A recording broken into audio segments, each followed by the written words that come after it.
एक गांव में एक औरत रहती थी जिसका एक बेटा था जिसकी जिम्मेदारी उसी औरत के कंधों पर थी।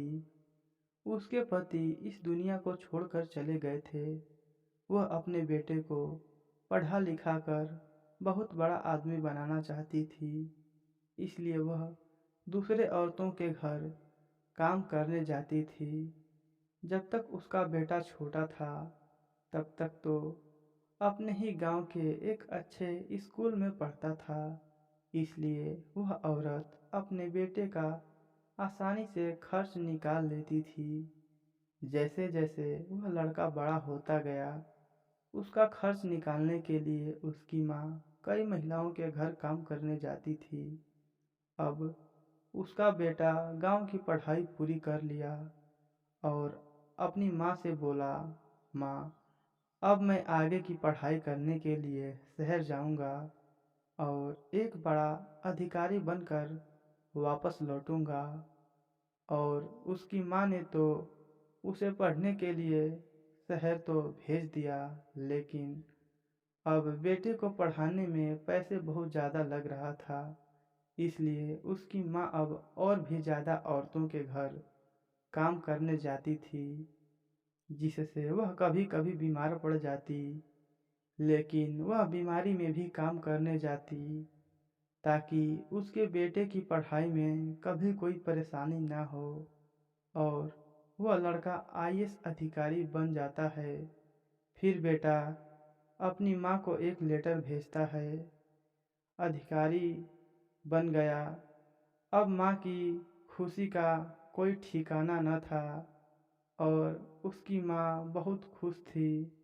कुछ महीनों बाद बेटा अपनी शादी की खबर अपनी माँ को भेजता है और उसकी माँ उदास हो जाती है और कुछ दिनों बाद अपने बेटे से मिलने शहर चली जाती है। वह अपने बेटे से मिलने उसके ऑफिस पहुंच जाती है। वहां उसका बेटा नहीं होता है। अब वहां उसे अपने बेटे के नए घर के बारे में पता चलता है। तब माँ मन ही मन कहती है, मेरे बेटे ने शहर में आके इतनी तरक्की कर ली और मुझे बताया तक नहीं। वह माँ अपने बेटे के नए घर पहुंच जाती है। गार्ड उसे अंदर जाने से रोकते हैं। तब वह बोलती है कि वह इस अधिकारी की माँ है। गार्ड उसे देखकर अचंभित हो जाते हैं, फिर भी उसे अंदर ले जाते हैं। बेटा अपनी माँ को पहचानने से इनकार कर देता है। सोचता है कि मेरी पत्नी मेरी माँ को देखकर क्या सोचेगी। उसकी माँ घर से निकलकर उसी घर के सामने एक गाड़ी के नीचे अपने प्राण त्याग देती है और वहां पर भीड़ लग जाती है। भीड़ देखकर बेटा और बहू घर से बाहर निकलकर देखते हैं। यह देखकर बेटा सुन्न पड़ जाता है और उसे अपनी माँ के हाथ में एक चिट्ठी दिखाई देती है। बेटा उसे पढ़ता है, जिसमें लिखा था, बेटा, मैंने तुझे पढ़ाने के लिए बीमार होने के बाद भी 12-12 घंटे काम किया ताकि तू बड़ा आदमी बन जाए और फिर मैं बुढ़ापे में अपने परिवार के साथ खुशी खुशी जिंदगी बिताऊंगी। लेकिन तुमने तो मुझे पहचानने से ही इनकार कर दिया। इसलिए अब मेरे पास कोई और रास्ता न था। इसे पढ़ने के बाद बेटा फूट फूट कर रोने लगा और उसकी पत्नी रोते हुए बोली, आपने मुझे क्यों नहीं बताया?